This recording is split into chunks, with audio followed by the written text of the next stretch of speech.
felt it, haven't you? That prickling sensation on the back of your neck. The sudden, unshakable feeling that you are not alone, even in a room you know to be empty. You pause, you listen, you hear nothing but the hum of the refrigerator, the sigh of the wind outside your window. And then you see it. Just for a second, a flicker at the very edge of your vision, a movement in the periphery where light and shadow play tricks.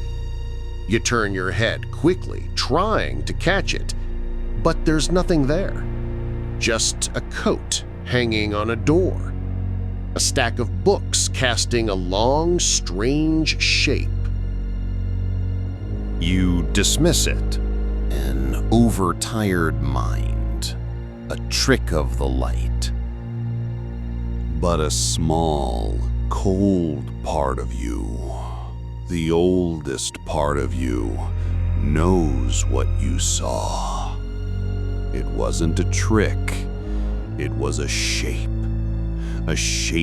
where no shape should be. Vague, humanoid, and impossibly, utterly dark.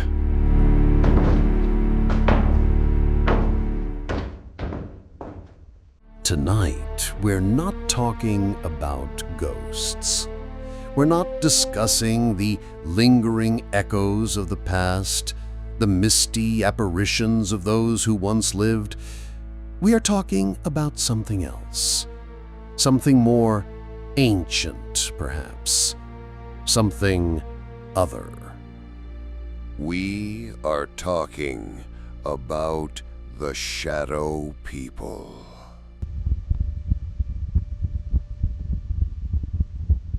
The phenomenon is remarkably consistent across cultures and continents, reported by people who have never heard of one another, who share no common folklore. The descriptions are always the same. They are not spirits. They don't appear translucent or ethereal. They are described as three-dimensional silhouettes, solid black voids in the shape of a person. They absorb the light around them, making them appear darker than darkness itself. They have no discernible features, no eyes, no mouth, no clothes, just a solid, living shadow. Sometimes they are just a fleeting glimpse, a man-sized blot of darkness that darts across a hallway and vanishes, a static figure standing in a corner, gone the moment you focus on it. This is the most common encounter, the kind you can easily explain away. But sometimes they don't vanish. Sometimes they stay, observers, standing motionless in the doorway of a bedroom, looming at the foot of a bed, watching from the end of a long, dark corridor. In these moments, the witness is often paralyzed, not by a physical force, but by a pure, undiluted, primal fear. A fear that screams one silent message into the mind. You have been seen by something you should not have seen.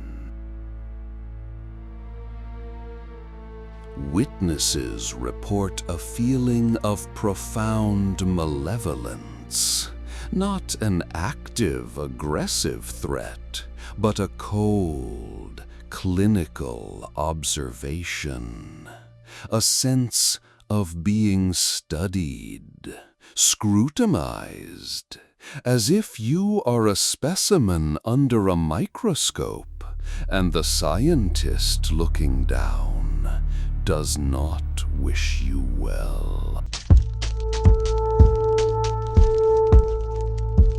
And they are not all the same. Over time, those who study these encounters have identified archetypes, common forms that appear again and again. There is the lurker, a simple humanoid shape, often seen crouched or peeking from behind furniture or doorways. Curious but shy, almost animalistic in its movements, gone in a flash. There is the hooded figure, cloaked and deep. The darkness of its hood is an abyss. This one is often associated with a sense of deep sorrow or impending doom. It doesn't watch with malice, but with a kind of grim resignation, as if it knows something you don't. And then there is the one they call the Hat Man. This is the most feared, the most widely reported of the fully formed figures. He is tall, often described as wearing a long coat or cloak and a wide-brimmed hat, like something from another era, an old-fashioned fedora. His outline is crisp, unmistakable. He is not a fleeting shadow. He is a presence. Unlike the others, he often instills not just fear, but pure terror. People who see him feel a crushing weight on their chest, a suffocating aura of absolute evil. He doesn't just observe, he projects. He radiates a palpable sense of hatred. He is the alpha predator in the ecosystem of the dark. And when you see him, you know on a cellular level that you are the prey. So, what are they? What are we seeing in these moments between waking and sleeping, in the dim light of our homes where we are supposed to be safe? The explanations fall into several distinct and equally unsettling. The first and most rational is the psychological. The mind, especially when tired, stressed, or on the brink of sleep, is a powerful creator.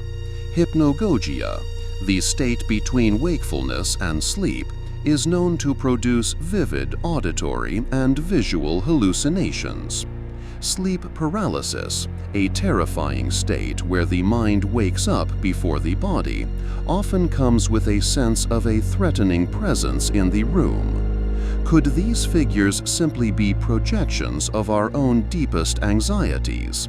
Our primal, evolutionary fear of the dark given form by a misfiring brain?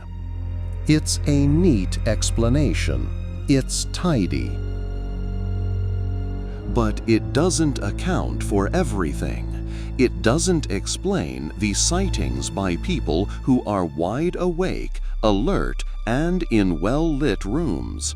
It doesn't explain when multiple people in the same room see the exact same figure at the exact same time. And it doesn't explain the Hat Man.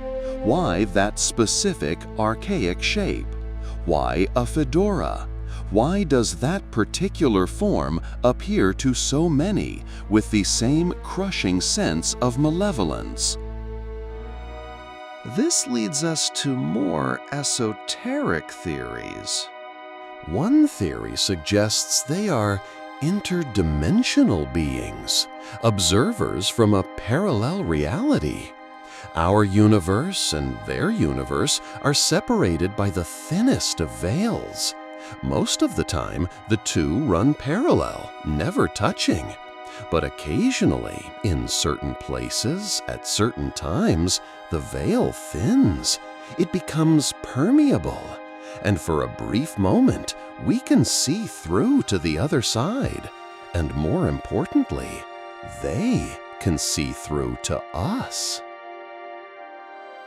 Are they simply travelers, as startled to see us as we are to see them? Or are they scientists, anthropologists from another plane of existence, studying our strange, fragile world? This theory paints them not as evil, but as alien, different. Their observation is cold because it is detached, scientific. We are an anomaly to them, a curiosity. A darker version of this theory suggests they are not just passing through. It posits that they can and do cross over. These are the ones who feed, not on flesh and blood, but on emotion, on fear, on despair. They are psychic parasites, drawn to human misery like moths to a flame. They stand at the foot of the bed of a sick person or in the house of a grieving family, not to cause the suffering, but to consume the energy it produces. In this view, they are not merely observers. They are scavengers of the soul. And there is one final theory. One that is perhaps the most disturbing of all. This theory suggests that they are not from another dimension or from our own minds. It suggests that they are native to our world. They have always been here, living in the spaces between, in the static on the television, in the corner of your eye. They are a fundamental part of reality. We are not meant to perceive. They are the true inhabitants, and we are merely loud, temporary guests in their silent, eternal home. We spend our lives building bright, noisy cities to keep them at bay, to fill the quiet spaces where they reside. But at night, when the lights go out and the noise fades, the world returns to its rightful owners, and they emerge from the shadows to watch us, to wait, waiting for us to finally be quiet.